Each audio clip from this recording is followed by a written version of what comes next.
Olá, pessoal, tudo bem? Então, eu sou a professora Diana Zambuja.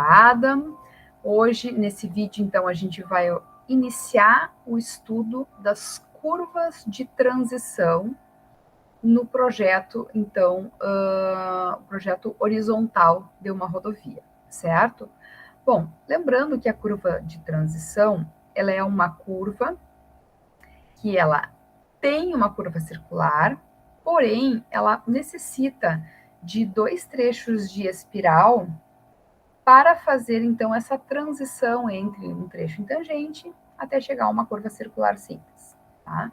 Isso é necessário quando? Quando os raios são menores que um determinado valor que depende da velocidade diretriz, certo? Isso a gente já viu, então, nos nossos conteúdos, tá? Então, nesse vídeo, eu vou mostrar para vocês como calcular o comprimento dessa transição, tá ok? Então, vou projetar aqui os slides, aí vai ser mais fácil aí de vocês entenderem, tá? Aqui.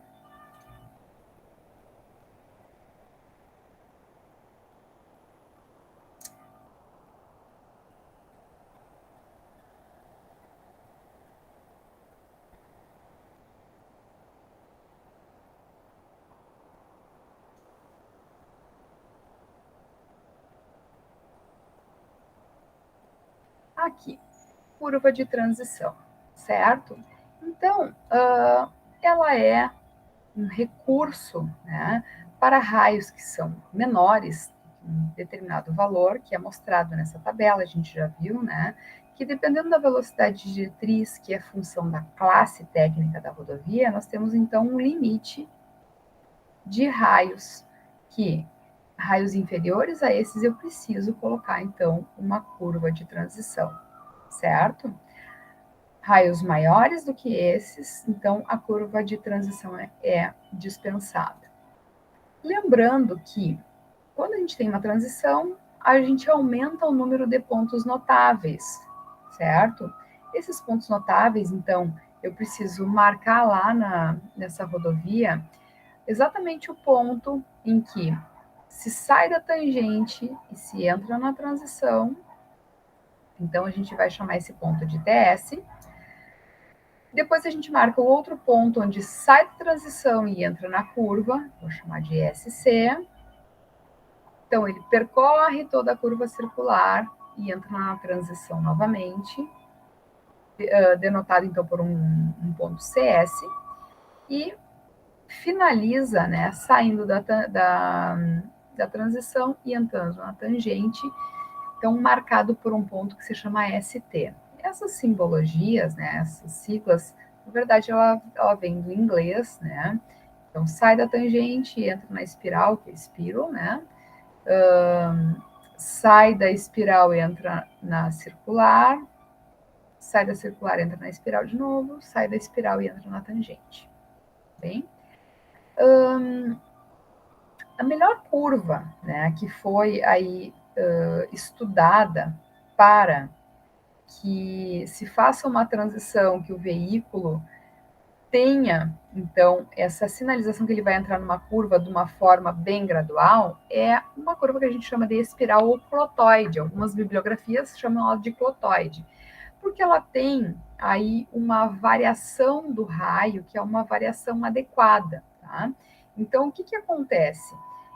Se nós formos pensar numa tangente, que é um trecho reto, essa tangente ela também pode ser dita como uma curva de raio infinito, né? Então, o raio é tão grande, tão grande, tão grande, que, em vez de eu ter uma curva, eu vou ter uma reta, né?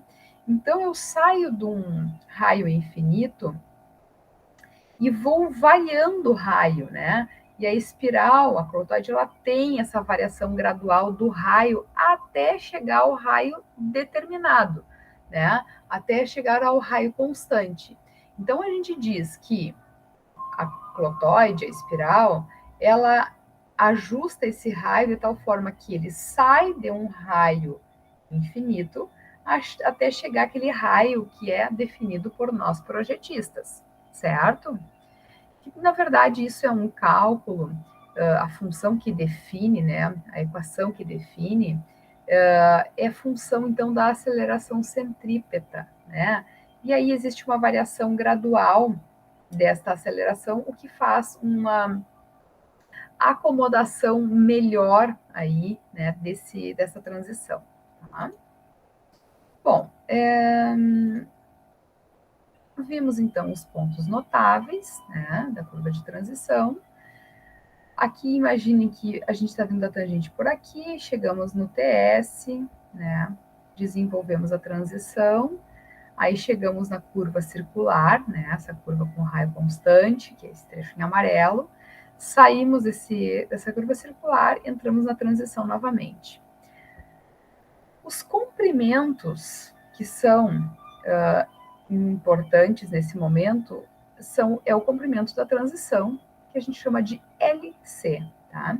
Então vejam que eu tenho um desenvolvimento da curva entre duas transições, entre o LC de chegada na curva e o LC de saída dessa curva circular simples, tá, ok? Para determinar o comprimento dessa transição LC, nós vamos estabelecer critérios, tá? Esses critérios vão definir o comprimento mínimo, vão definir um comprimento máximo e eu ainda vou ter critérios complementares. Então, gravem bem o que eu vou dizer para vocês. Vocês vão calcular os critérios mínimos, calcular os critérios máximos, verificar os critérios complementares e escolher um valor de LC. Tá? Essa escolha do valor de LC, eu sugiro que vocês escolham um valor, um número inteiro de estacas, certo? Ou seja, múltiplo de 20, ou no máximo múltiplo de 10, né? De meia estaca, tá? Então, a gente tem 4 critérios para estabelecer um valor mínimo, ou seja, qual é o tamanho mínimo que vai ter essa transição. Temos 2 critérios para estabelecer o valor máximo, qual é o máximo tamanho de transição. Vejam que se eu aumentar demais essa transição, né, se eu espichar demais esse LC, ele vai acabar fechando, diminuindo o desenvolvimento da curva, e eu vou acabar ficando com um bico aqui. Então, a transição não pode ser muito grande também, tá?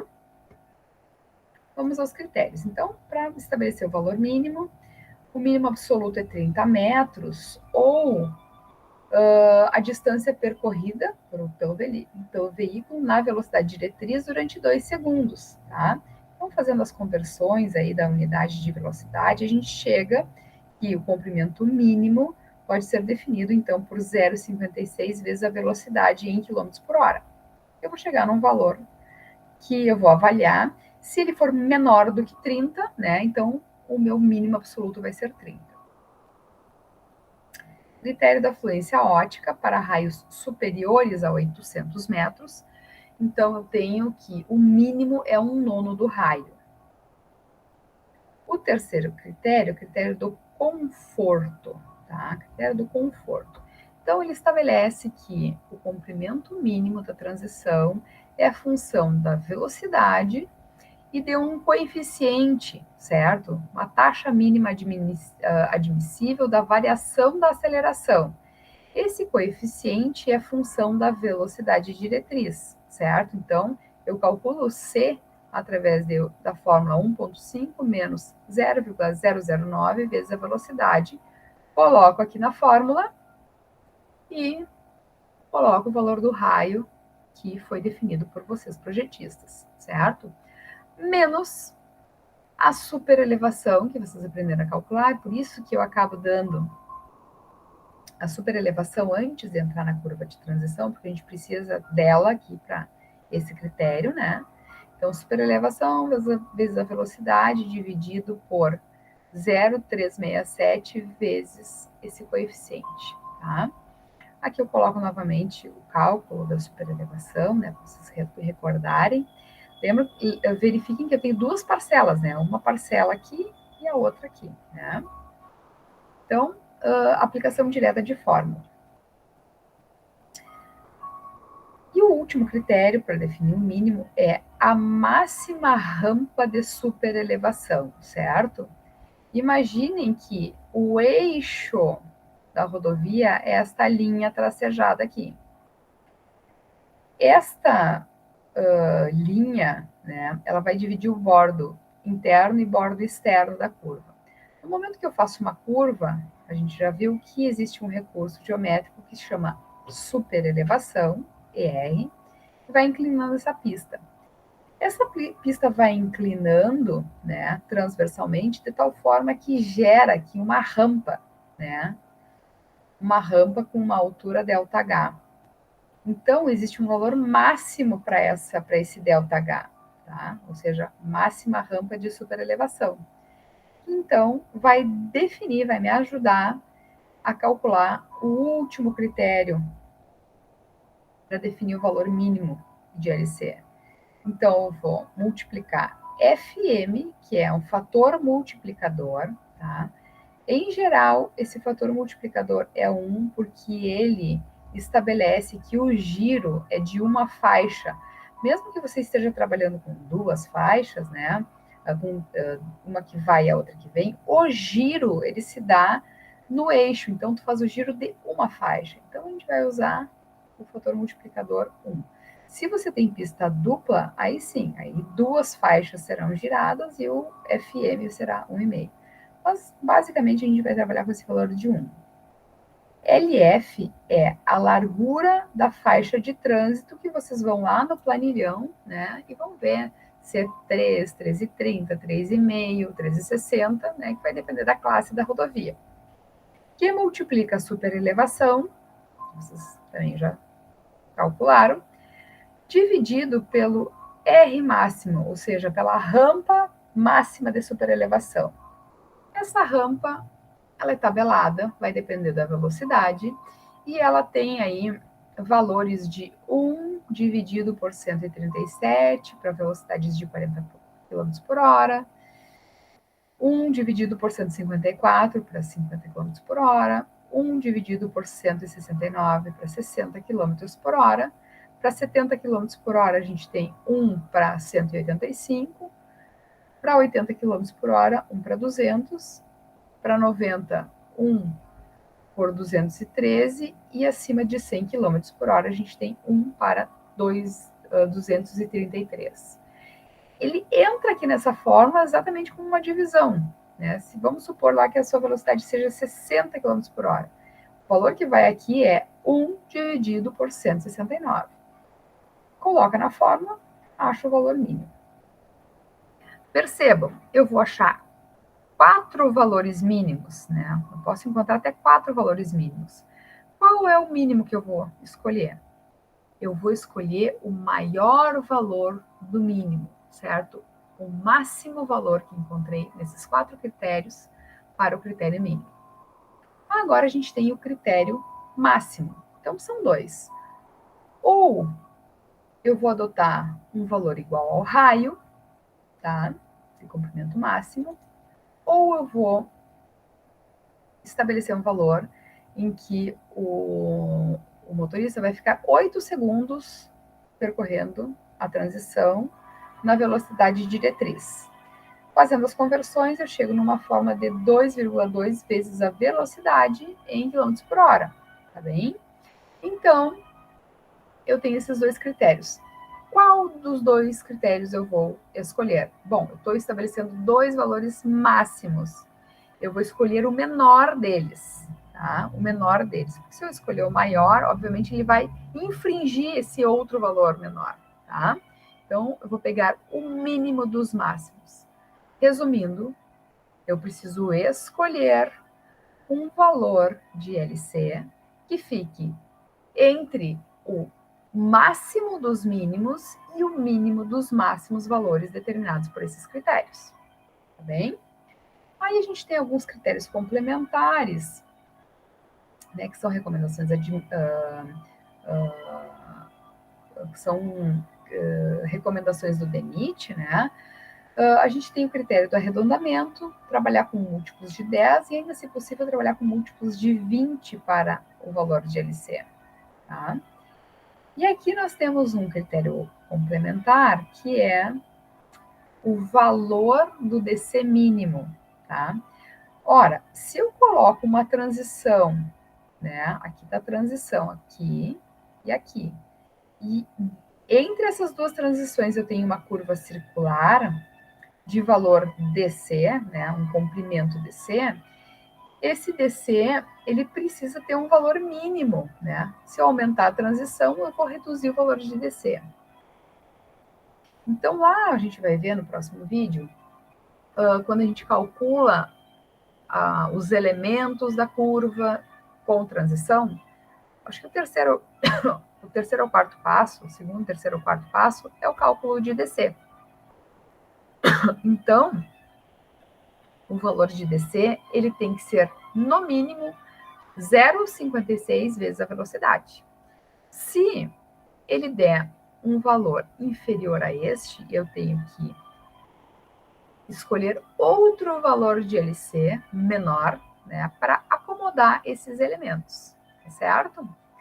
E aí a gente tem um último critério complementar, que são para duas curvas sucessivas, tá? Então, o valor de LC da primeira curva multiplicada pelo seu raio, dividido pelo raio da segunda curva, que multiplica o LC da segunda, deve ser menor do que 2,5, certo? Então, para você saber qual é o limite aí do valor de LC, eu isolo o L2 aqui, né? Porque eu tenho raio 1 e raio 2, eu já calculei o LC1, o 2,5 é fixo, né? Então eu isolo o L2 e aí encontro aí esse parâmetro para definir o valor da segunda, o comprimento da segunda transição. Tá?